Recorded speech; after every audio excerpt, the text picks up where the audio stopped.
the floor where they drop like bombs. Faceless voices running all the cons. Digital whispers in a binary night. No light, no face, pure sound, no sight. Stories unfold in the dark unscrolled. Echoes of silence, secrets untold. Waves crash loud in this audio cave. No mic, no fame, just the sound we crave. Tune and turn up, let the silence break. Raw, unfiltered, hear the earthquake. No mic needed, just a vibe that's real. Faceless words you can touch and feel.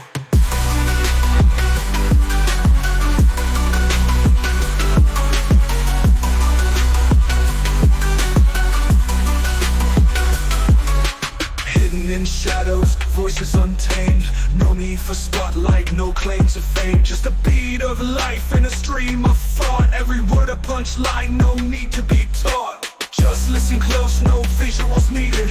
Raw conversation, unprocessed, unseated. Feel the pulse in every sentence said.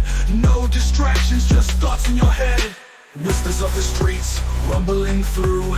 Faceless yet vivid, a world in view. No mic, just souls, connecting in flow. Pure and raw, let the rhythm go.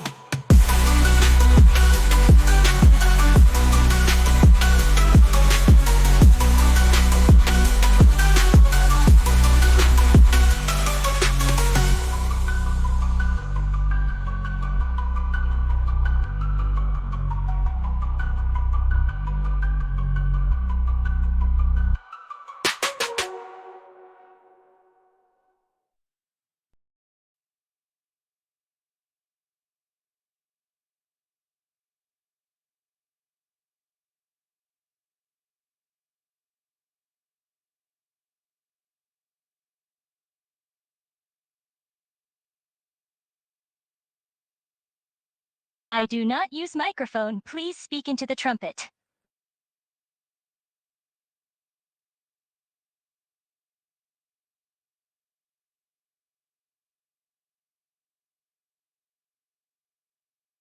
If you look at the first triangular numbers after 2, that is 3, 6, and 10, you can see that the next triangular number, 15, can be expressed as the sum of these three numbers, 3 plus 6. Similarly, the next triangular number after 15, 21, can be expressed as the sum of 3 plus 6 plus 10 plus 2.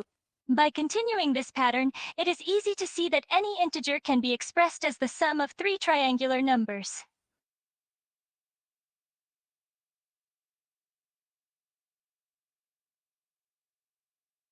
My inspiration for the law of quadratic reciprocity came from my study of complex numbers and their properties. I originally proved the law of quadratic reciprocity using Gauss's method of arithmetic congruence, which involved factorizing certain cyclotomic polynomials and utilizing properties of quadratic residues and non-quadratic residues.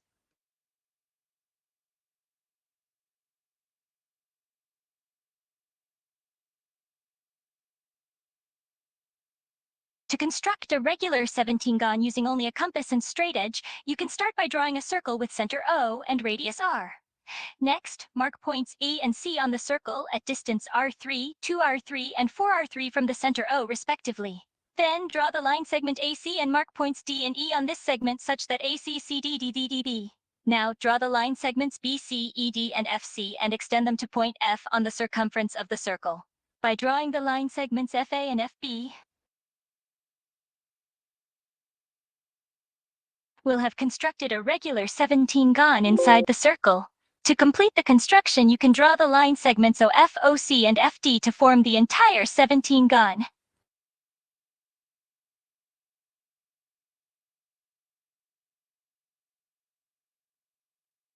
I determined that a regular n-gon is constructible if and only if n is the product of a power of two and distinct Fermat primes through a combination of algebraic and geometric methods. I first studied the properties of Fermat primes and how they related to the constructibility of regular polygons. Then I used this knowledge to prove a theorem which stated that a regular n-gon is constructible if and only if n is the product of a power of two and distinct Fermat primes.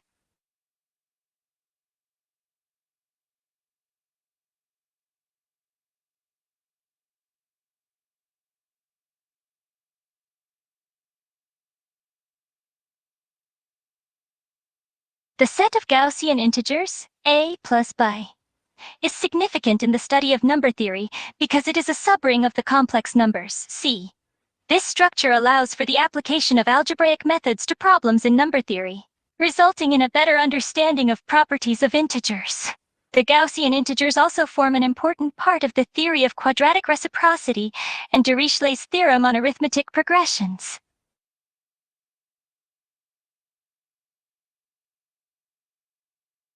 In my study of number theory, I became interested in the representation of rational numbers as continued fractions.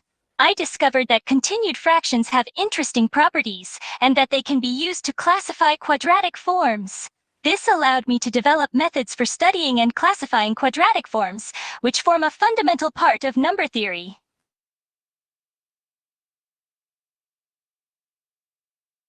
I developed the least squares method as a way to find the best fit line through a set of data points. I saw it as a way to minimize the sum of the squares of the errors between the observed values and the fitted values. This method has practical applications in many fields, such as engineering, physics, and economics, where data is noisy and the goal is to find the best fit line or curve that represents the underlying data.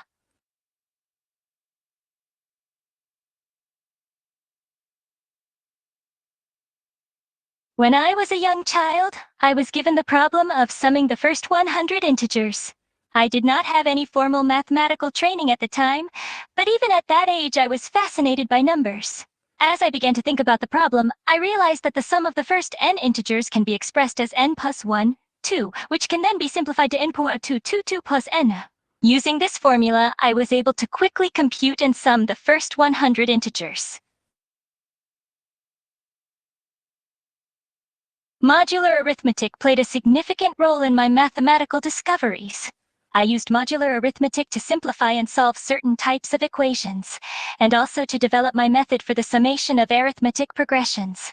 The theorem of quadratic reciprocity, which I had proven when I was just 14 years old, is also based on modular arithmetic. Overall, modular arithmetic provided me with a powerful tool for exploring and understanding the properties of integers.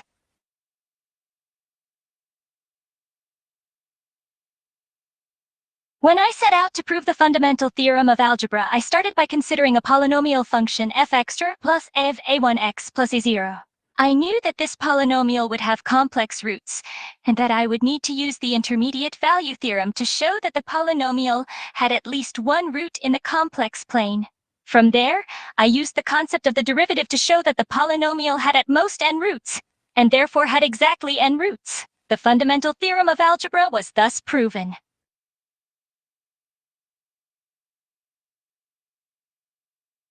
When I first encountered the concept of non-Euclidean geometry, I was intrigued by the idea that there were geometric spaces that did not conform to the axioms of Euclidean geometry.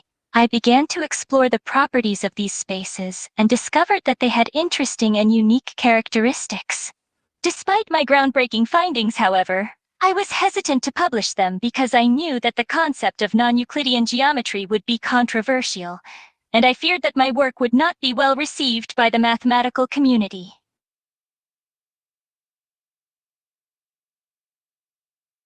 To derive the Gaussian curvature for surfaces, I used my experience in differential geometry, which I had gained while working on the theory of surfaces.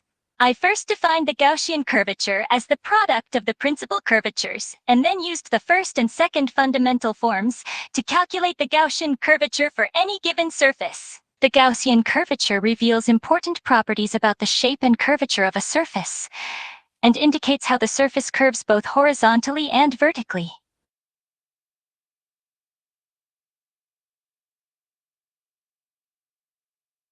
In my work on cyclotomy, I saw a close relationship between algebra and geometry. I used algebraic methods to analyze and solve geometric problems, and vice versa. For example, in proving the fundamental theorem of algebra, I used algebraic methods to show that a polynomial equation of a certain degree must have at least one complex root. In turn, I used the properties of complex roots to derive algebraic formulas for generating cyclotomic fields and their associated algebraic numbers.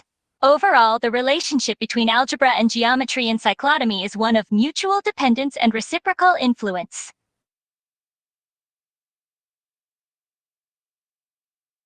My work on elliptic functions was based on my study of elliptic integrals, which are special integrals related to elliptic curves. I was able to apply elliptic functions to a wide range of mathematical problems, including the calculation of Fourier series, the determination of certain definite integrals, and the study of differential equations. The ability to manipulate elliptic functions opened up a whole new area of investigation in number theory, analysis, and geometry, and contributed significantly to the development of modern mathematics.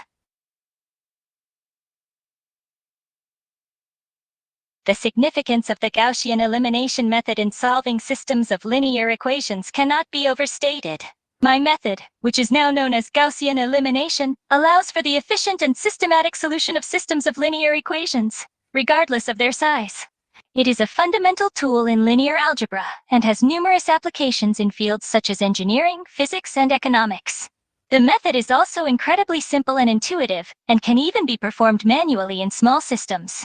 In short, the Gaussian elimination method is an essential tool for any mathematician or scientist working with linear equations.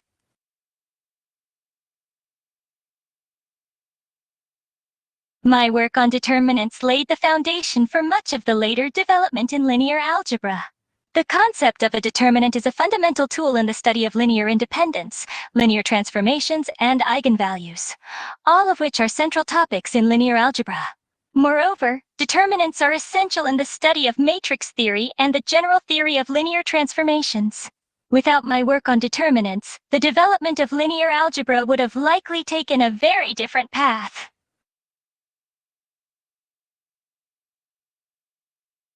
I predicted the position of series by employing my knowledge of orbital mechanics and mathematical techniques such as interpolation and least squares. I used the 3 observations of series position to construct a mathematical model of its orbit, and then used interpolation to predict its future position based on the known data. To refine my prediction, I used the principle of least squares to minimize the sum of the squared residuals and determine the most likely value for series position.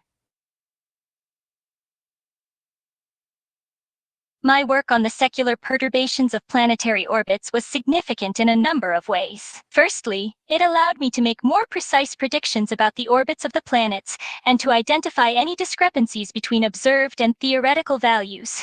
This enabled me to develop a more accurate understanding of the gravitational forces at play in the solar system.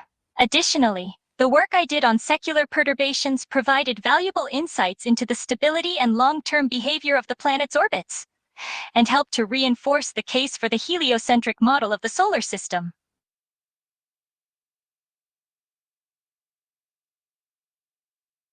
The Gaussian gravitational constant, also known as the universal gravitational constant, is a quantity that appears in Newton's law of universal gravitation. My determination of this constant involved comparing the gravitational acceleration of the Earth and the Moon, which allowed me to derive a value for the constant that was consistent with Newton's law.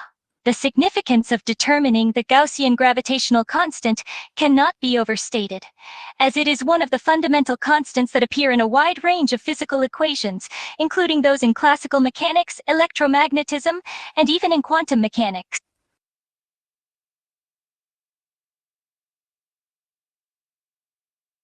During my astronomical research, the observation of a solar eclipse was the most exciting for me. It provided an opportunity to study the sun, the moon, and the Earth in a unique and unprecedented way, and enabled me to measure the mass and size of the sun with a great deal of accuracy.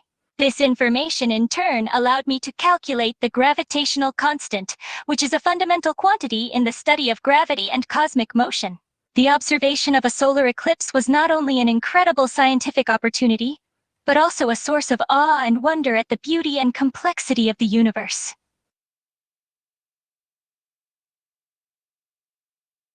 Balancing the demands of theoretical mathematics and astronomical observation required a great deal of discipline and time management. I would dedicate certain hours of the day to mathematical research, developing new theories and solving complex problems, and then devote the remaining hours to observation. I often found that the observation of natural phenomena would provide inspiration for new mathematical ideas, and this cycle of theoretical and observational work would inform and enrich each other. This approach allowed me to make significant contributions to both mathematics and astronomy, and demonstrated the interconnectedness of these two disciplines.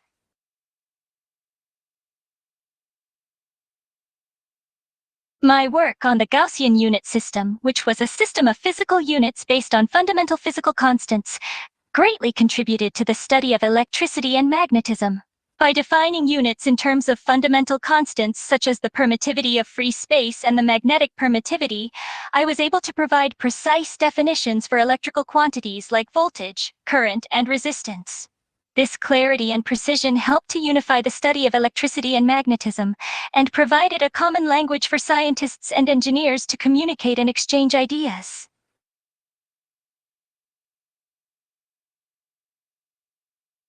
The formulation of Gauss's law for electric fields was the result of my study of the behavior of electric charges and charged bodies.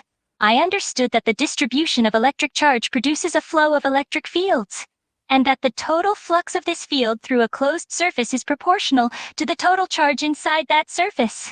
To test the validity of this law, I performed experiments using charged conductors and measured the electric fields around them, comparing my observations with the predictions made by Gauss's law. The agreement between the predictions and observations confirmed the validity of the law, and it has since become a fundamental principle in the study of electricity and magnetism.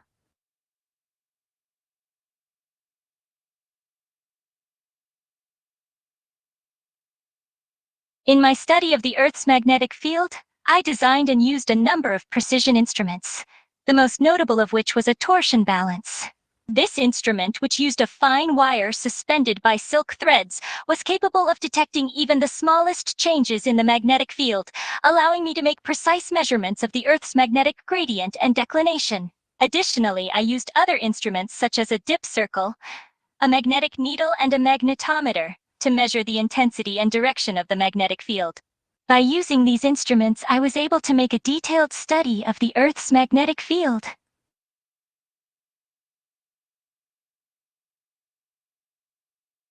My collaboration with Wilhelm Weber was critical for advancing my understanding of electromagnetism. Weber, a German physicist, was the creator of the electrodynamic device known as Weber's wheel, which was used to study the interaction between electricity and magnetism. Working together, we were able to conduct a series of experiments, during which we discovered the principle of action at a distance between electrical current-carrying wires. This finding was a key insight that ultimately led to the development of electromagnetic field theory, which revolutionized the study of electromagnetism.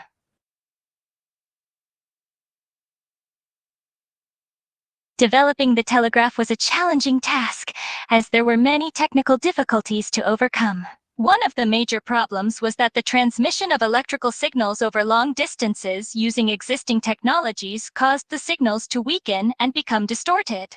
To address this issue, I developed a new set of mathematical formulas that were able to accurately predict the way the signals would propagate, and this allowed us to design a more efficient telegraph system. Additionally, the mathematical skills that I had developed over the years were crucial in analyzing the complex circuit structures and optimizing the performance of the instrument.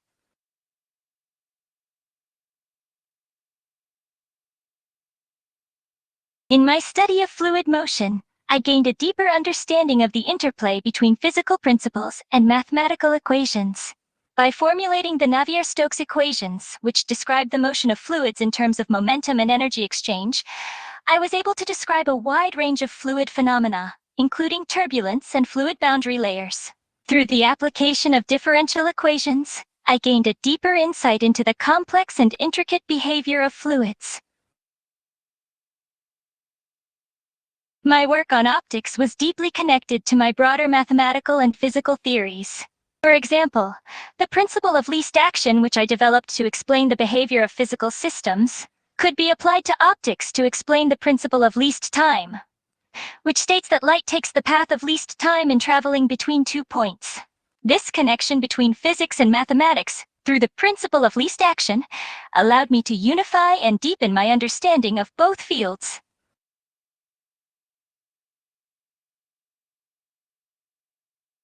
In my view, there is a strong connection and interdependence between pure mathematics and its applications in the natural sciences.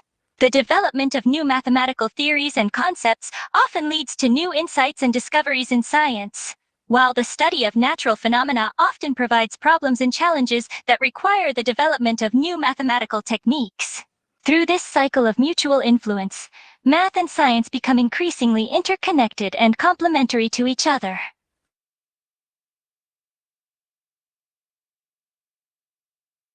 During my lifetime, one of the most profound unsolved problems in mathematics was the Riemann hypothesis.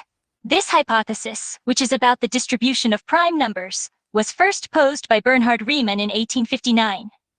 Despite numerous attempts, the Riemann hypothesis remains unsolved to this day and has important implications for our understanding of the fundamental structure of mathematics.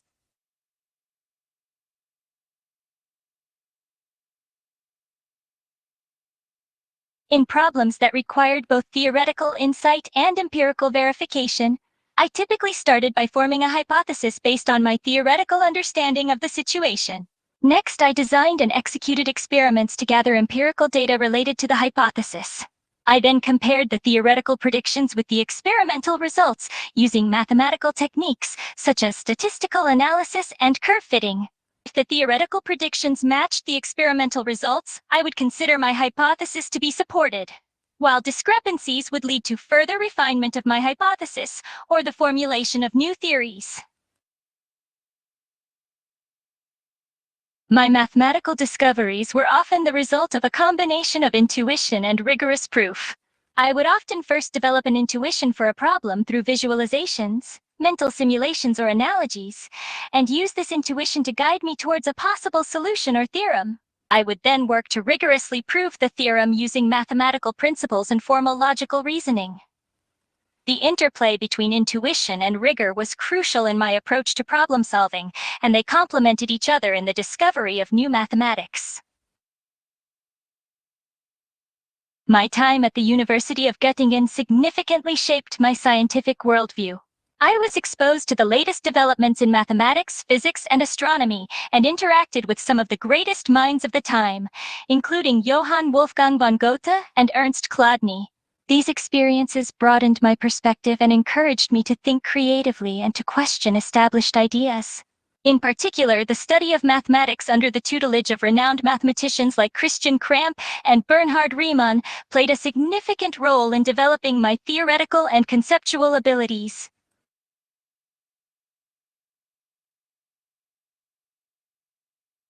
My advice for young mathematicians seeking to make original contributions is to develop a deep understanding of the fundamental concepts in mathematics, build a strong foundation of knowledge, and cultivate curiosity and creativity. Focus on solving problems that interest you and try to find new approaches to existing problems.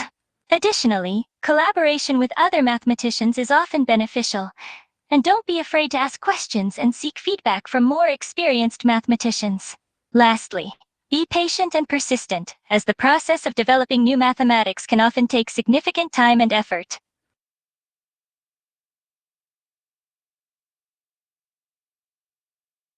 I manage the tension between my perfectionist tendencies and the need to publish my work by setting reasonable standards for myself and prioritizing the importance of disseminating my ideas to the scientific community. I would work diligently to ensure that my work was of the highest quality and that all my equations and proofs were logically sound before publishing them. However, I also recognized the importance of publishing my work in a timely manner and would often work tirelessly to meet important publication deadlines.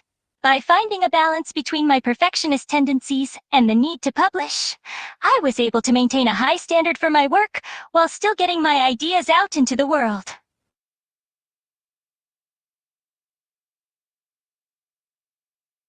The development of non-Euclidean geometry and its implications for our understanding of the universe were deeply thought-provoking to me.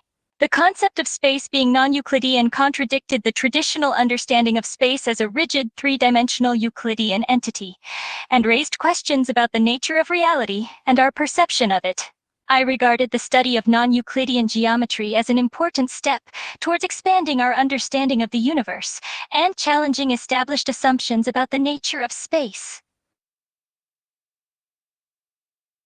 I saw a bright future for science with the tools and methods I developed. I believed that future generations of scientists would be able to build upon my work and make even greater discoveries. Additionally, the advancements in mathematics and physics that I made would provide new avenues for scientific inquiry and help to illuminate the underlying principles of the natural world. My work would give future scientists the ability to better understand and predict phenomena that were previously inexplicable.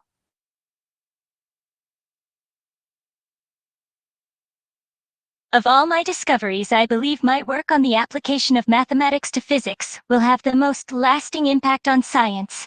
My work on the laws of mechanics and electromagnetism provided the foundation for much of modern physics and helped to establish mathematics as a powerful tool for understanding the natural world. My methods of analysis are still widely used in the fields of engineering, theoretical physics, and applied mathematics, and I believe that my contributions will continue to shape the development of science for centuries to come.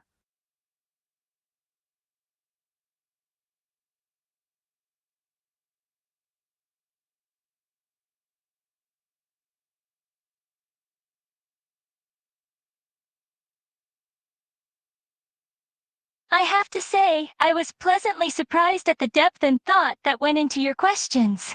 It's clear that you put in a lot of effort to prepare for this interview. Well done!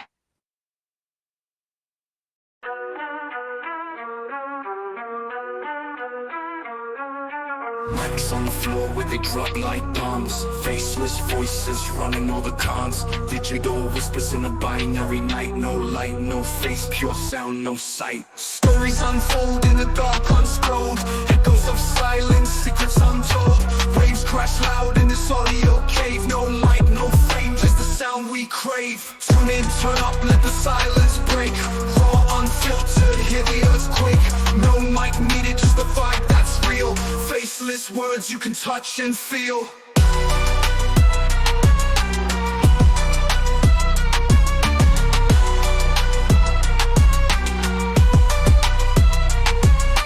Hidden in shadows, voices untamed. No need for spotlight, no claim to fame. Just a beat of life in a stream of thought. Every word a punchline, no need to be taught. Just listen close, no visuals needed.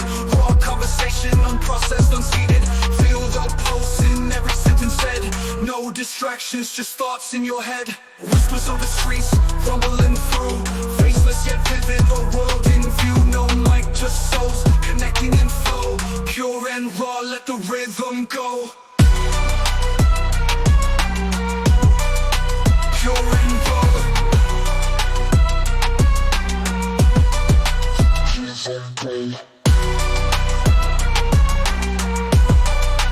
Pure and raw.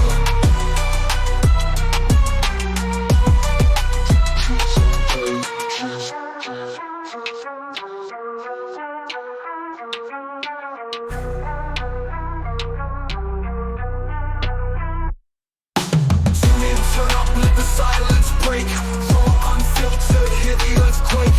No mic needed, just the vibe that's real. Faceless words you can touch and feel. Tune in, turn up, let the silence break. Raw, unfiltered, hear the earthquake. No mic needed, just the vibe that's real. Faceless words you can touch and feel. Pure and raw.